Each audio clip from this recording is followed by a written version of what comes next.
त्यानंतर एक breaking news आहे। प्रसिद्ध नृत्यांगना गौतमी पाटीलच्या अडचणी वाढण्याची शक्यता आहे। गौतमी पाटीलच्या वाहनाच्या अपघातात रिक्षा चालक जखमी झाला होता।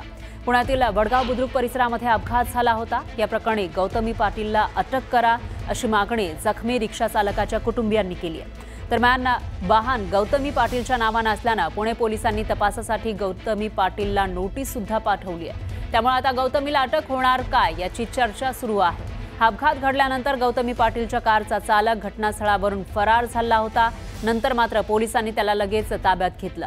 दरम्यान आता गौतमी पाटीलच्या गाडीच्या अपघातानंतर जखमी रिक्षा चालक कुटुंबियांची कारवाईची मागणी समोर येते। तर नृत्यांगना गौतमी पाटीलला अटक करा अशी मागणी रिक्षा चालकाच्या कुटुंबियांनी केली आहे। आम्हाला सीसीटीव्ही फुटेजेस मिळालेले नाहीयेत।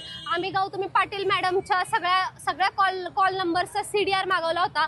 जो मूळ आरोपी आहे त्याचा सीडीआर मागवले होते। त्याचे लोकेशन्स, गाडी भोरमधून जेव्हापासून निघाली ते एंडपर्यंत अपघात होण्याच्या ठिकाणापर्यंतच्या सगळ्या लोकेशन्स, सगळ्या सीसीटीव्ही फुटेजेस ज्यामध्ये गौतमी मॅडम आणि तो जो आरोपी त्यांनी जमा केलाय तो एकदम क्लिअर दिसेल या सगळ्याचे आम्ही निवेदन केलं होतं पीआय सरांना, पण त्यांनी कोणत्याही प्रकारचे सॅटिस्फॅक्टरी रिझल्ट, आज 4 दिवस झाले माझा पेशंट व्हेंटिलेटरवर आहे आयसीयू मध्ये, तरी आम्हाला ह्या सगळ्या गोष्टींची दाहकता त्यांनी न ठेवता आम्हाला अजून अंधारात ठेवलेलं आहे। गौतमी मॅडम गाडीत होत्या आणि गौतमी मॅडमला समोर आणा आणि त्यांच्यावरही सगळी कारवाई केली गेली पाहिजे।